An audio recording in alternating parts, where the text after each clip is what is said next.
Pozdravljeni v oddaji Tema tedna. Ste že kupili vsa darila?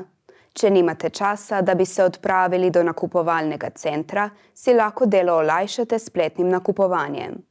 V tokratni Temi tedna nam je o spletnih nakupih razlagal Aljoša Domijan, ustanovitelj spletne trgovine na.com.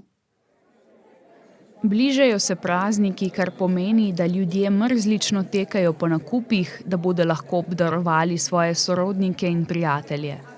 V današnjih časih, ko je tempo življenja tako hiter, pa mnogo ljudi ne uspe oditi fizično v trgovino. A to v sodobnem času, v času spleta, ni več problem. Nakupi se lahko namreč opravijo prek spleta. Spletni nakupi so pravzaprav porasli, saj se vse več potrošnikov odloča za nakupovanje dobrin prek spleta. Najprej so porasli v času covida, iz znanih razlogov, da kupci niso mogli v trgovine. Ampak resnica je ta, da se je večina teh kupcev, ki je kupovala na spletu samo zato, ker so bile trgovine zaprte, vrnila nazaj, ko se je covid končal in začela spet kupovati tako kot prej, se pravi v klasičnih trgovinah. Zadnji 2 leti pa se opaža, da je prišla na trg nova generacija mlajših kupcev, torej mlajših, tudi 35-40 let starih, ki že začenjajo s svojimi gospodinjstvi. In to je pravzaprav prva res generacija slovenskih kupcev, ki kupuje praktično vse na spletu. Podatki Statističnega urada Republike Slovenije kažejo, da je v prvem četrtletju leta 2023 prek spleta nakupovalo 53% oseb starih od 16 do 74 let. Opravili so vsaj en nakup, največ e-kupcev pa jih je bilo iz obalno-kraške regije. Delež prebivalcev, ki so opravili vsaj en spletni nakup, je najbolj zrasel med 55 do 64 letniki. Osebe, stare med 16 in 24 let, pa so se spletnih nakupom posluževale najpogosteje. E-commerce report 2023 za Slovenijo pa kaže, da je bil procent ljudi, ki so kupili dobrine na spletu, 70%. Black Friday je tisti začetek, ko se je odprla tudi letos Pandorina skrinjica nakupov in to traja celoten december. Tudi Slovenci, v bistvu vsi, ki spremljajo statistike o prodaji, govorijo, da je v letošnjem letu izredno opaziti povečanje spletne prodaje, medtem ko klasični trgovci imajo nekaj manj nakupov kot prejšnje leta. 18% prebivalcev je prodajalo izdelek ali ponujalo storitev, na primer prek spletnih strani, kot so bolha.com, ebay.com in Facebook Marketplace. Med moškimi je bil delež 22%, med ženskami pa 13%. Slovenci seveda nimamo ravno velikega števila spletnih trgovin, tako da dosti kupujemo tudi na spletnih straneh v tujini. Oblačila so med najbolj popularnimi nakupi trenutno in kupujejo na About You. V Sloveniji smo pa to na.com in recimo mimovrste.com pravzaprav edina 2 res velika spletna trgovca.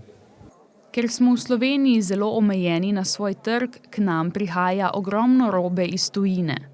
Vsak dan prispe recimo 6 do 7 palet oblačil About You. Poleg oblačil, čevljev in dodatkov, ki so prve in najpogostejše dobrine, ki jih ljudje najraje kupujejo po spletu, takoj zatem sledijo spletni nakupi športne opreme, kozmetike, pohištva, nato pa zdravil in prehranskih dopolnil. Aljoša Domijan na razne spletne prevare pri nakupih sicer ne opozarja. Danes niti ne. Mislim, če ima trgovina na voljo plačilo za spletno kartico, potem s kreditno kartico, potem pomeni, da je že banka recimo preverila, da gre za resno podjetje in praktično ni možnosti, da je bilo kaj narobe. Previdnost vseeno ni odveč. Pri spletnem nakupovanju bodite pozorni na identiteto prodajalca in preverite, ali sta na spletni strani objavljena prodajalčeva telefonska številka in elektronski naslov. Prodajalec vam mora potem, ko ste opravili nakup, poslati sporočilo ali elektronsko pošto, da je vaš nakup potrjen.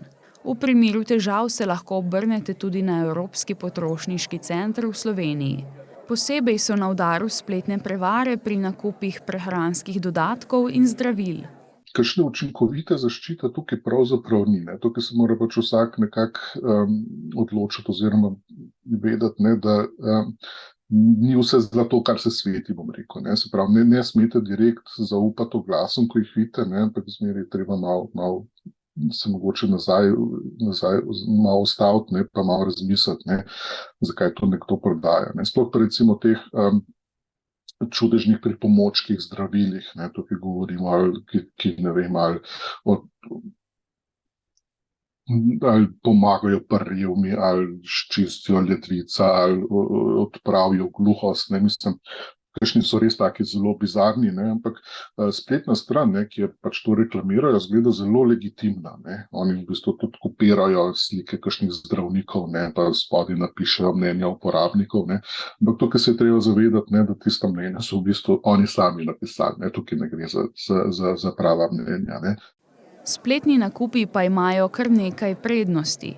Prva je že ta, da obstaja skoraj neomejena količina izbire. V trgovini imamo na voljo le nekaj različnih kosov kavbojk, majic ali ostalih kosov oblačil, na spletu pa je izbira mnogo večja. Kupcem je čedalje manj všeč kupovanje v fizičnih trgovinah. Vpeljevanje takšnega načina kupovanja si lahko privoščijo le najboljše blagovne znamke, ki imajo status luksuza, pravi Aljoša Domijan. Tipičen kupec želi imeti možnost izbire in svobodo, da lahko kupljen izdelek vrne. Pri spletnih nakupih v Evropski uniji velja, da lahko od pogodbe odstopimo v 14 dneh od prejema pošiljke brez navedbe razloga. Spletna trgovina ima danes torej več vrednosti. To je že malo tako težko govoriti, ne bi rekel, da so neke slabosti. Kupci, ki kupujejo radi na spletu, imajo radi veliko izbiro, iščejo seveda zanesljive trgovce s hitro dostavo, z možnostjo vračila. Cene običajno so nekoliko nižje, ker vse na spletne trgovine imajo pač nekoliko nižje stroške in seveda lahko se privoščijo prodajati po nekoliko nižjih cenah. Ampak mislim, da ta glavna stvar, glavni razlog, glavna prednost je dejansko precej večja ponudba in boljša uporabniška izkušnja za kupce. Čeprav je za blagovno znamko pomembna spletna prisotnost, pa je pomembno tudi to, da strank ne zanemarjajo v fizičnih oblikah, saj je ključnega pomena vzpostavitev trženja na več kanalih. Hvala za pozornost in se vidimo naslednji teden. Nasvidenje.